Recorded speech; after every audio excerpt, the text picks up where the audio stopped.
If you are shopping for life insurance, you will hear two loud opinions. Term is always better.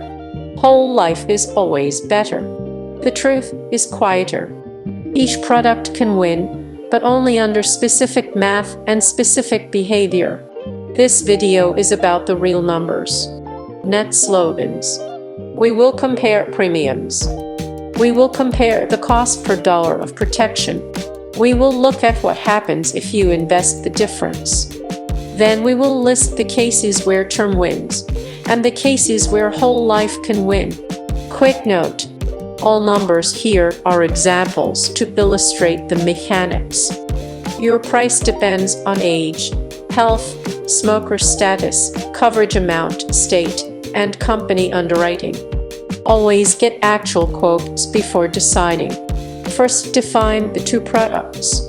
Term life insurance is pure protection for a set period, like 20 or 30 years.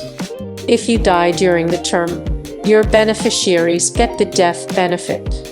If you outlive the term, the policy ends and there is no cash value. Whole life insurance is permanent protection, designed to last for life as long as you pay the required premiums. It also has a cash value count inside the policy. Part of your premium pays for insurance costs, part goes toward cash value, and that cash value can grow over time. Now, the first real number that matters: the price of protection. Take a healthy 30-year-old buying $500,000 of coverage. A 30-year term policy might cost around $25 to $45 per month. A whole life policy for the same death benefit might cost around $400 to $700 per month. That is not a typo. Whole life can be 10 to 20 times the premium.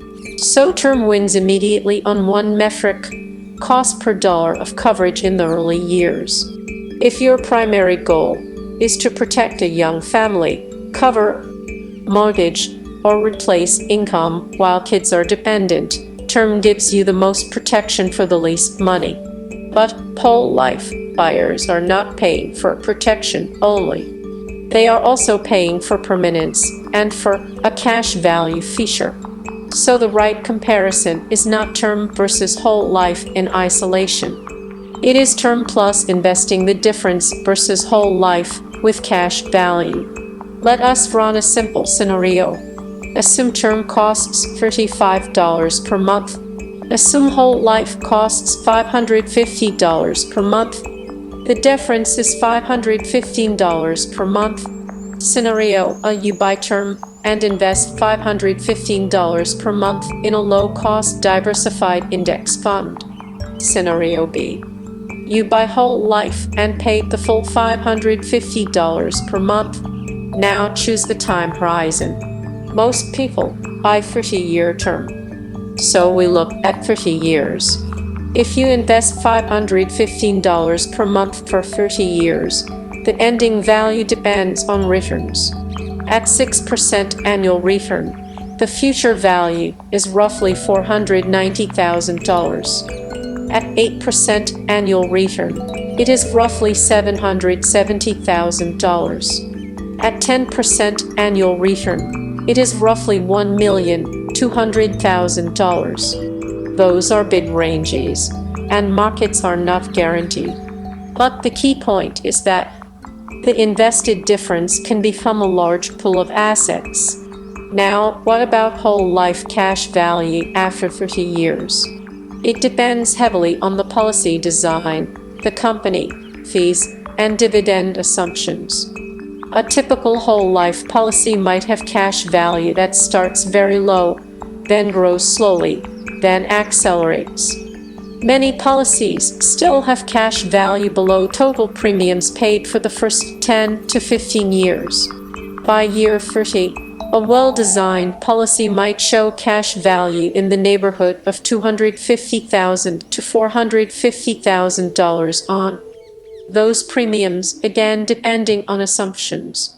So in many common scenarios, term plus investing the difference ends with more liquid wealth than the whole life cash value.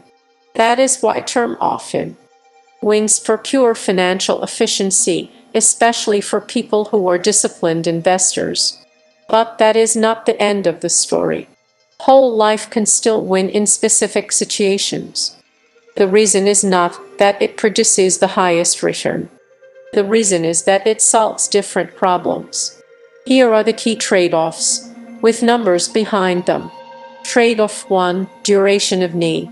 If your insurance need is temporary, term is built for that. Income replacement while you build savings. Paying off debt. Funding children for college. Those are time-limited risks. Term is usually the best fit.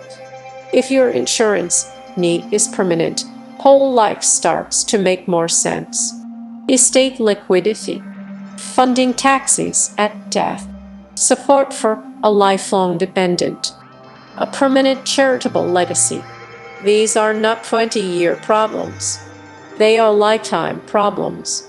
Trade-off 2. What happens after the term ends? After 30 years, you may still want insurance. You will be older and possibly less healthy. A new term policy could be expensive or unavailable. That is a real risk. Whole life locks in insurability. If you keep paying, coverage continues. So term wins when you likely will not need insurance later, and you are comfortable self-insuring after the term. Whole life wins when you know you will walk coverage no matter what your health looks like later.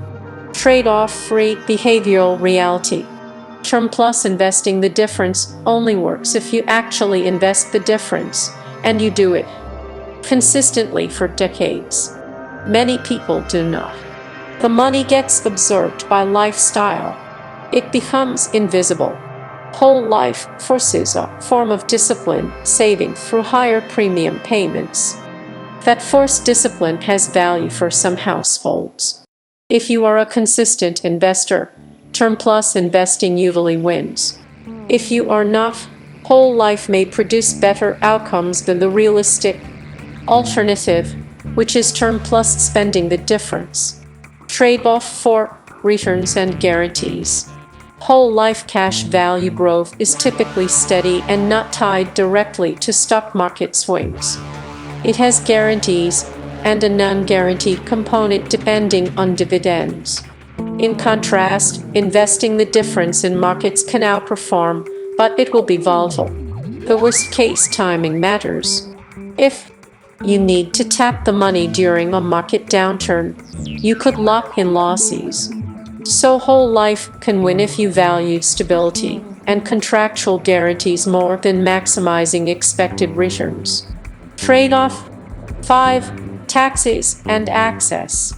Investing in a taxable brokerage account creates taxes on dividends and capital gains. Retirement accounts have rules and contribution limits. Whole life cash value can grow tax-deferred, and policy loans can provide access without an immediate tax bill if handled properly. Policy loans also have costs, and mishandling can create taxes, so it is not free money. But the tax treatment can be beneficial for certain high-income households who are already maximizing other tax advantage options. Now let us get practical. When does term clearly win? Term wins when you need a lot of coverage for a limited time. When budget matters. When you are building wealth and prefer transparent, low-cost investing.